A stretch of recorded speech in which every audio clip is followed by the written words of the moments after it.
Hello दोस्तों, आपका स्वागत है मेरी पहली कहानी में। ये कहानी राजस्थान के कोटा शहर से जुड़ी एक सच्ची घटना से प्रेरित है। किसी के सफल प्यार और प्रतिशोध की है। सपना सलोनी और उनके मासूम दोस्तों की दास्तां है जो समय के दृष्ट चक्र में फंस गए और उस मोड़ पर आके थम गए जहां मौत उनका इंतज़ार कर रही थी। ये एक रियल स्टोरी इंसिडेंट है।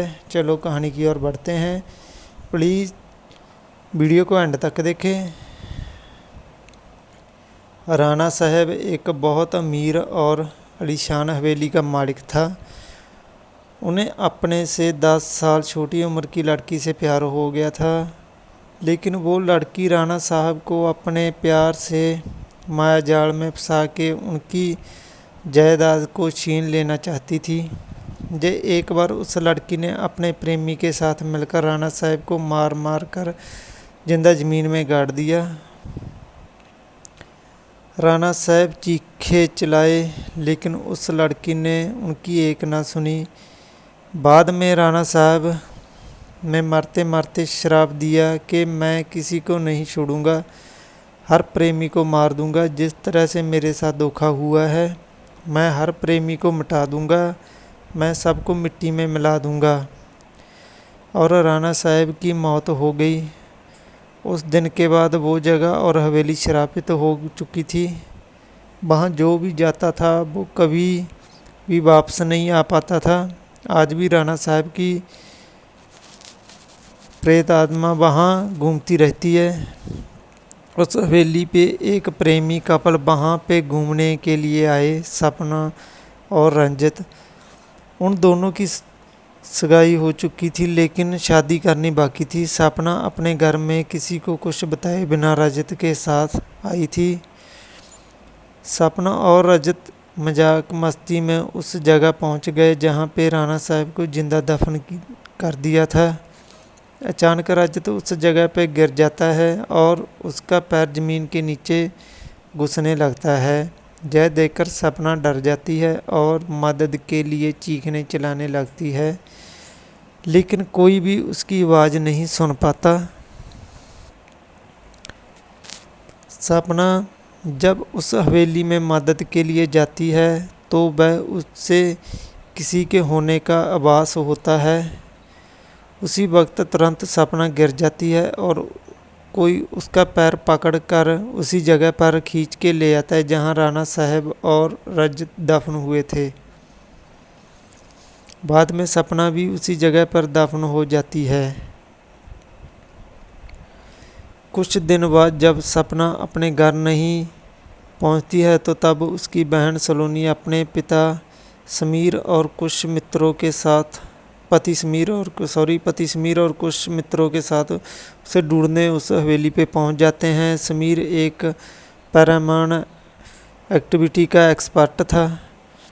जब वो सब उस हवेली पर पहुंचे तब समीर को पता चल गया कि जहाँ पे किसी बुरी आत्मा का वास है। उसने सबको सूचित कर दिया। उसी रात को उन सभी ने साथ कुछ अजीबोगरीब घटनाएं होने लगती है, जैसे कि नल से पानी टपकना, अपने बेडरूम में मिट्टी का आ जाना, रूम की खिड़की या अपने आप हिलने लगना, किसी के रोने की और चिल्लाने की आवाज़ आना। यह सब देखकर वो सभी डर जाते हैं और उनमें से एक भागने की कोशिश करता है, लेकिन राणा साहब की आत्मा उसे भी जिंदा दफन कर देता है। दूसरे दिन जब उन लोगों को पता चलता है कि उनका एक साथी गायब है, तब वो लोग और भी डर जाते हैं।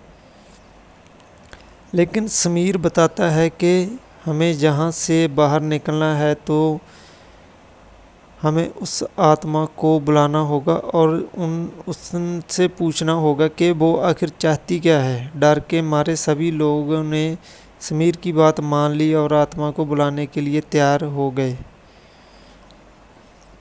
समीर ने एक रूम में सभी तैयारियां कर ली और बताया कि जब तक हम आत्मा से पूरी जानकारी नहीं जान लेते तब तक कोई इस रूम से बाहर नहीं जाएगा और कुछ भी हो जाए तो किसी का हाथ नहीं छोड़ेगा।